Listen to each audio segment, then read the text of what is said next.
Hello everyone, welcome back. So we're going to continue looking at some of the stuff I did, and this is another test while I was working on this shot, and you can see the fire is not there yet, and but I was testing how it would look like if the spaceship was moving through and if the idea is going to work or not. And I wasn't happy with the result, to be honest, because it didn't click from this angle. It didn't work well. And this is the one I included in the R&D. I went all the way to rendering this with the atmospheric, with everything, and it looks great, but I'm not 100% happy with it.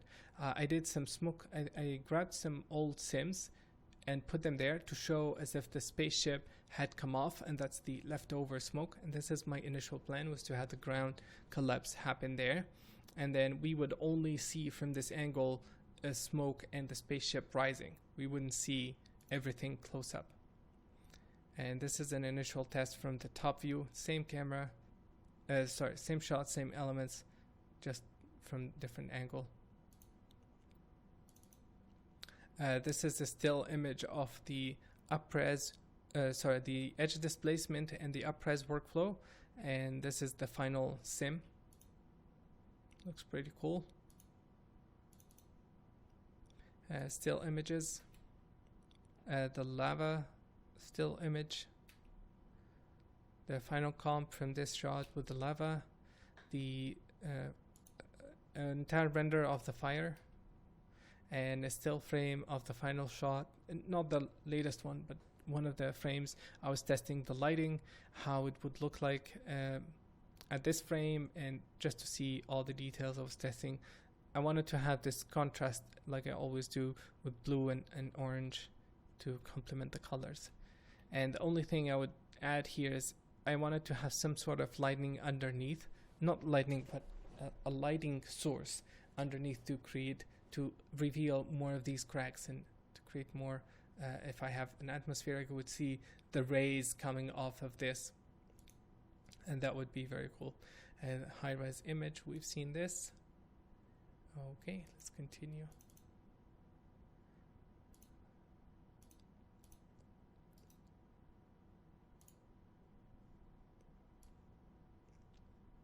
A ground collapse, we've seen this. And this is a fire smoke with the sparks. I was testing this as the crack emission that I had in the shot one. I was trying to make the sparks look as natural as possible, and this is with caching velocity field from the sim and then running post sim. But there's more to the sparks. They're rotating. They're rotating. They have two sides and they have different textures, and they're stretching. You can see here they're nicely stretching, streaking with the motion blur and all. Okay, so let's see. We've seen this.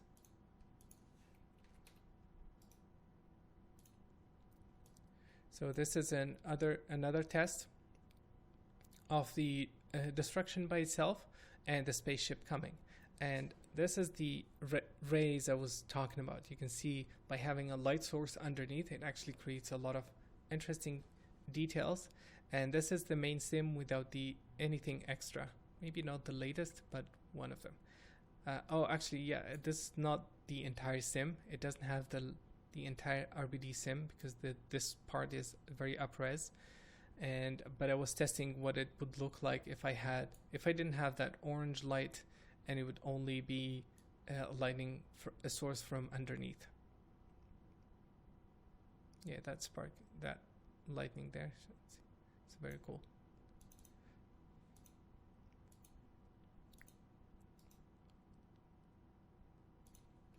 I'm gonna change this forever. We've seen this. Edge displacement test.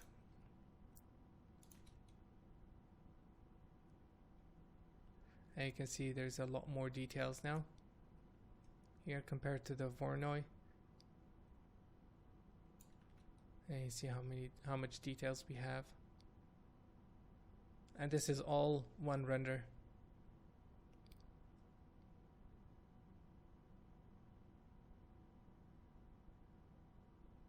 You can see the effect here of this block. It's gonna crumble, hit, then it's destroyed. Okay. And I was testing the constraints setup, so you can see the name have mixed constraint, which we'll talk about later. But there's many ways on how we can create this. And what I loved about this is this part, which reminds me of Star Wars, the spaceship coming off the ground. This is very, very cool. And this is what I was looking for, though the lightning and everything I had didn't sell this exact idea. And at this point, I'm still exploring this lightning, what it would mean to have something that bright underneath. The only problem is, see the noise here? That's very hard to solve, especially when we do edge displacement. It's going to be really hard for Arnold or any other render to solve the emission from that and all the shadows with the shadow interaction with that light and the geometry. So that's something a bit expensive if we want to go that route. But underneath it's very cool. This is a lava test. You can see the illumination of the lava onto the geometry. This is another test of you trying particles. So before I had the lightning propagation, I wanted to use everything. So anything that separates, I wanted to emit some sort of energy from. And this is one attempt at doing that. You can see at the beginning there's a small crack, and then this happened. Also, I was exploring timing. So you can see my timing here, it happens very, very quickly. 0 to 30, almost less than a second. That's my collapse. And then this, which happens in 4 seconds. So my timing is very different, but I wanted to keep that fast pace. I wanted to keep that, boom, boom, boom, something happening very, very quickly. This is an early test. We've seen this. This is a preview from the top of that sim using particles. And this is the initial idea I had in mind. You can see, let's go through. You can see as the geometry separates, particles get emitted from it. And then they fade off. And then the spaceship would come. And I was trying some ideas for how we could reveal or improve that part. This is the final render of this shot without any comp. This is the raw render with everything put together, like just A over B. But we're gonna make it look a lot nicer. Okay, let's see what else. Okay, so this is another test. With my idea was that I didn't want the fire to be on forever, just to see. So the fire would happen as soon as the geometry separates, and then it dissipates like a small blast. But it didn't work. I liked what made me decide, apart from Igor's idea. This is one test that I did after he suggested doing the fire. I liked this lightning so much that I wanted to keep it forever. So I did that. I kept the fire on and it became a thing, and I left the fire on. This is a preview of the smoke, the dust sim of the spaceship rising and the various RBD destruction. This is the final sim. It's still frame. We're going to talk about that. So just a viewport capture. And this is one segment. Once we get there, we'll talk about this. But a preview of one cluster. You can see the full circle is not there. It's just one block, one corner. And I wanted to explore what it would look like if I have a lot more smoke coming off of the fire. instead of just fire. This is not the debris. This is not the debris emitting smoke. This is the fire itself making a lot more smoke. And I wanted to fill the entire scene with smoke and then have the spaceship interact with it.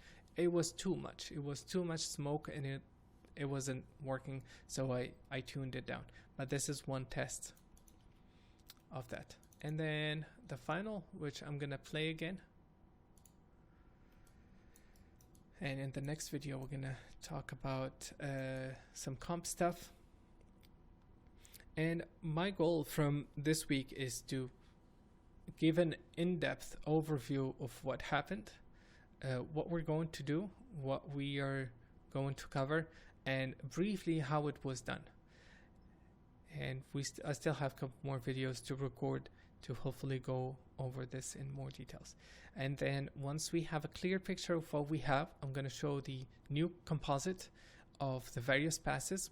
And by seeing this, you guys will have an understanding of the final goal. What do we want to achieve? Now, this doesn't mean that this is the template to follow. Each project has different requirements, has different skills, has different constraints, and by seeing an entire project from A to Z, you will get a complete experience of how to work in production.